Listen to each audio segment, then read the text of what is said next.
tu comprends? Oui, celui qui a créé l'appareil, il doit mettre une notice, afin que par rapport à la notice, tu puisses mettre l'appareil en marche. Oui, la Bible dit que c'est Dieu qui a institué le mariage. C'est que Dieu qui a institué le mariage à ses règles. Pour que le mariage puisse fonctionner, c'est pour cela que nous sommes là. Afin que lui qui a institué le mariage puisse annoncer, donner les règles par rapport à la parole de Dieu, pour que ces deux personnes puissent marcher selon elle et que le mariage, le couple puisse avancer. Alléluia. Est-ce que quelqu'un m'entend? Alléluia. On va passer aux bonnes choses sérieuses. Je vais déjà saluer la présence de l'homme de Dieu, l'apôtre Kouloulou, qui est un maître pour moi. Et vous avez mon père spirituel, l'apôtre Djadji. Et il y a ma mère spirituelle, vous savez, elle aime se cacher. La maman Djadji, la prophétesse. Alléluia. Vous savez, je vais écouter. Parce que les mariés sont à l'honneur. Ils nous ont pris du temps. Ils ont grignoté des minutes dans mon temps. Mais je vais écouter les choses. Alléluia. Amen. Acclame Jésus si tu es dans la joie. Alléluia. Je vais définir d'abord le mariage. Le mariage, la définition. Qu'est-ce que c'est le mariage? Alléluia. Dans la perspective chrétienne, le mariage, ce n'est pas un simple contrat social légal unissant deux personnes. Alléluia. Le chrétien conçoit le mariage comme une alliance faite devant Dieu et dans la présence des membres de la famille de Christ. C'est pour ça qu'ils sont présents. Alléluia. Et je continue. Un engagement qui doit dire non à cause de la loi ou par peur des sanctions, mais parce qu'il s'agit d'un engagement inconditionnel, une alliance solennelle destinée à être plus intime, plus stable que n'importe quel contrat légal. Est-ce que quelqu'un comprend? Amen. On va continuer. Si la mènerait toujours, allez, vous avancez avec moi, on n'a pas de temps. Le mariage est un accord entre un homme et une femme, destiné par Dieu. C'est lui qui est sur le mariage bien-aimé, à être un accord monogame et un lien permanent au sein duquel de nombreux besoins sont satisfaits. Le besoin d'aimer, d'être aimé, le besoin d'une amitié profonde, de partage, de camaraderie, de satisfaction sexuelle, de besoin d'avoir des enfants, d'échapper à la solitude. Est-ce que quelqu'un comprend? Amen. On continue. Le mariage est un lien d'amour, reflétant l'amour que Christ a pour son Église. Un lien d'amour basé sur le sacrifice où le mari et la femme deviennent une seule chair, une seule unité spirituelle. Le mariage chrétien est un engagement total de deux personnes envers la personne de Jésus-Christ. D'abord, et un engagement de l'un envers l'autre ensuite. Nous sommes appelés de nous soumettre au manuel, bien aimé, merci, au manuel pour pouvoir mettre l'appareil en marche. Si tu ne te soumets pas à ce manuel, la notice qui se trouve dans l'emballage de l'appareil que tu vas acheter au magasin, tu vas pas bricoler, l'appareil ne va pas marcher. C'est que si nous voulons écouter, si nous voulons nous soumettre, pour que le mariage puisse marcher, il faut se soumettre à celui-là même qui a institué le mariage, qui est Dieu. Est-ce que quelqu'un comprend? Amen. Alléluia. Je vais laisser la définition. On va entrer dans les choses sérieuses pour gagner du temps. Alléluia. Je vais écouter. Vous savez, généralement on entend, quand on dit femme, sois soumise. L'homme il regarde en même temps et dit, tu as entendu ce que la Bible a dit? Tu dois être soumise. Non, bien aimé. C'est vrai que la femme doit être soumise. Mais la soumission, là, c'est quoi? C'est ce qu'il faut comprendre. Mais bien aimé, je vais te dire que, ici, ce n'est pas que la femme qui est soumise. Est-ce que quelqu'un comprend? Ce n'est pas que la femme qui doit être soumise. L'homme aussi est appelé à être soumis à la femme. C'est ce qu'on va comprendre. Alléluia. Éphésiens chapitre 5, verset 20 à 21. Si quelqu'un peut faire la lecture avec moi, bon, ok, je vais lire. Il dit, rendez continuellement grâce pour toutes choses à Dieu le Père, au nom de notre Seigneur Jésus-Christ. 21, c'est là qui m'intéresse. Il dit, vous soumettant les uns aux autres dans la crainte de Christ. Vous soumettant les uns aux autres. La femme et l'homme sont appelés à se soumettre les uns aux autres. Alléluia. Maintenant, je vais expliquer la soumission. La Bible déclare dans le livre de Jean, chapitre 8, verset 32, que si la vérité t'a affranchi, tu es libre, bien-aimé. Si tu connais la vérité et que la vérité t'a affranchi, tu es libre. Dieu ne peut pas t'arracher d'un combat puissant. Dieu ne peut pas te faire sortir, oui, de l'esclavage du péché et puis te ramener encore dans la servitude. Est-ce que quelqu'un comprend? Dieu, quand il t'enlève là, il fait de toi quelqu'un de libre. C'est que Dieu ne peut pas t'amener encore sous l'esclavage d'un homme. Est-ce que quelqu'un comprend la parole de Dieu? Je m'explique. Je m'explique. On continue toujours dans Ephésiens chapitre 5, à partir du verset 22 à 33. Il dit, femmes, soyez soumises à vos maris, comme au Seigneur. Il dit, comme au Seigneur. C'est ce que je viens d'expliquer tout à l'heure. Maman, il a dit à ma soeur Marie-Paul, qui est toute belle ce soir, pour que ton mariage puisse aller de l'avant, pour que cela marche, le Seigneur ne t'appelle pas l'esclavage. Il dit que tu es sous mission. Tu es sous la mission de qui? De Christ d'abord. Si tu te soumets à Christ, tu pourras te soumettre à ton homme. Ce n'est pas l'homme qui a créé le mariage, bien-aimé. Ce n'est pas l'homme qui a institué le mariage. C'est Christ d'abord. Il dit, soumets-toi à Christ. Si tu te soumets à Christ, tu vas te soumettre à ton mari. C'est quoi la soumission?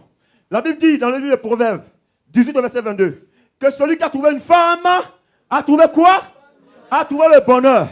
Tu as l'aide de l'homme. Tu es appelé à rendre cet homme-là heureux chaque jour de sa vie. Le bonheur qu'il a retrouvé, il ne faudrait pas que ça devienne une amertume. Il ne faudrait pas que ça devienne un carie dentaire. Il ne faudrait pas que quand il va au travail, il ait peur de retourner chez lui à la maison. Qu'il soit dans la joie de retourner chez lui à la maison. Alléluia. C'est la mission que Dieu accorde à la femme. Il dit la femme est l'aide de l'homme. Oui, l'aide de l'homme, c'est-à-dire quoi? La femme suggère à l'homme. Et l'homme qui a la tête pensante, tu ne rejettes pas la mission de la femme. Sinon, tu fais le contraire de ce que Dieu a dit. Est-ce que tu comprends? Amen. La femme est là pour t'aider. Elle doit te dire, tu lui as dit, tu as des projets. Je vais bâtir. Tu dis à ta femme, moi, je ne cache pas ma fiche de pain à ma femme. Elle sait tout de moi. Quand je quitte au travail, je suis pressé pour rentrer chez moi. Parce que j'ai ma Miss Monde qui est à la maison. Amen. Alléluia. Oui, mais je vais te faire comprendre une chose qui est tellement simple. Ben oui. Mais je te dis la vérité, bien-aimé. Il faut que ton homme soit en joie de t'avoir à la maison. Il ne faudrait pas que tu deviennes un serpent venimeux à la maison. Il ne faudrait pas que tu deviennes un lion qui ait peur de rentrer chez lui. Et que chaque fois qu'il finit le travail, il veut rentrer, il traîne. Sa collègue lui dit, mais pourquoi tu traînes? Non, chez moi là c'est chaud. Il faut que ce soit froid un jour. Alléluia. C'est la mission que Dieu t'accorde, bien-aimé. Dieu dit, il faut qu'il soit heureux. Il faut qu'il soit dans la joie de t'avoir comme femme. Est-ce que tu comprends? Nous les Ivoiriens nous disons, si tu le vends, ils vont l'acheter. Ben, c'est-à-dire la vérité. Si tu prends ton affaire de foyer, les femmes même parler entre elles. Dis, tu es ma copine. Oui, copine. Tu vas, tu déverses tout de ton foyer. Demain, elle prend. Elle envoie chez une autre copine. La copine, ça devient copine, copine, copine. Demain, ton affaire est dehors. Quand tu apprends, tu les défends, c'est déjà trop tard. Alléluia. Ce n'est pas la mission que Dieu t'a accordée. Dieu dit qu'il faut que ton mari soit heureux.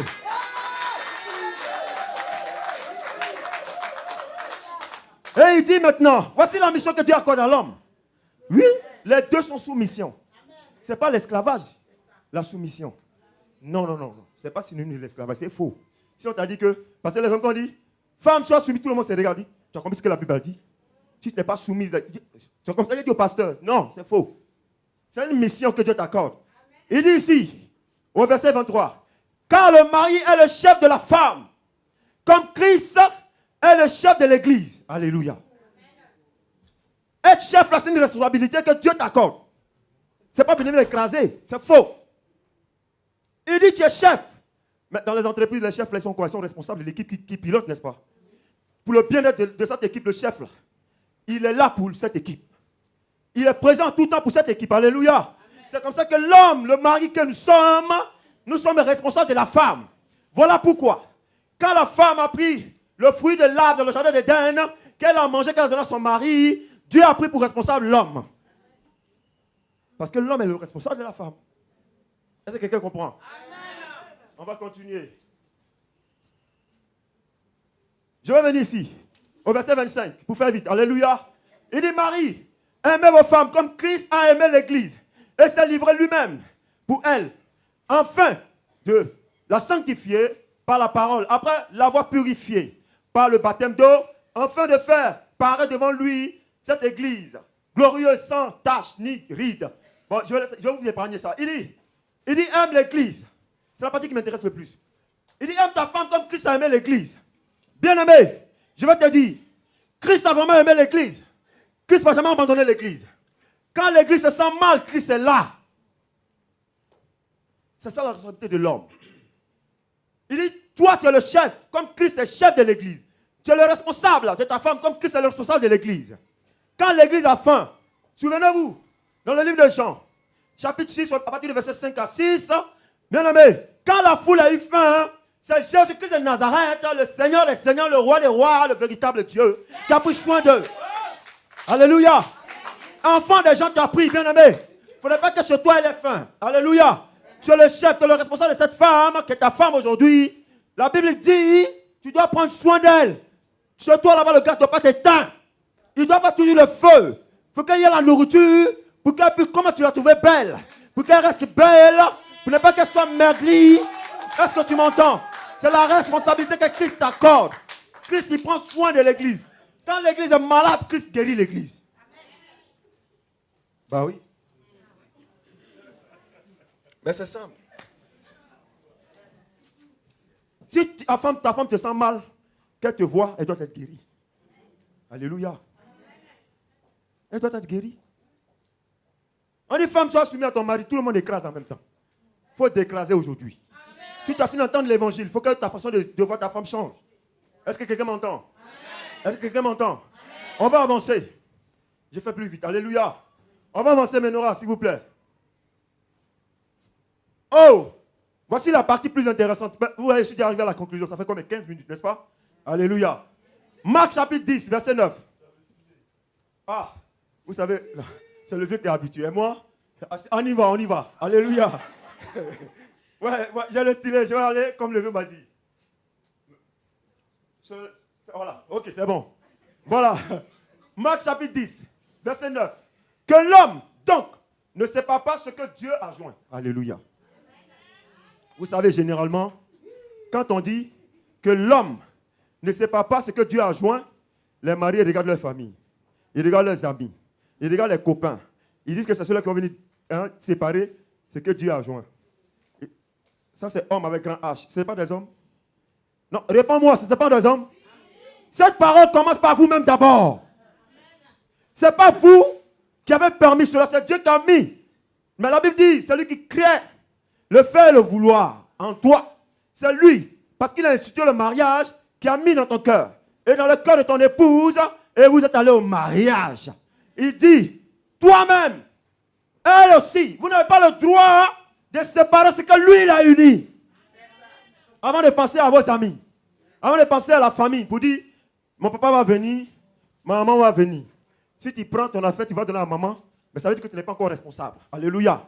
Tu prends ton affaire, tu vas donner à papa, ça veut dire que tu n'es pas encore responsable. C'est qu'ils vont te traiter comme tu es, parce que tu es un enfant. Tu n'as pas grandi. Alléluia. Un responsable, il assume sa responsabilité. Alléluia.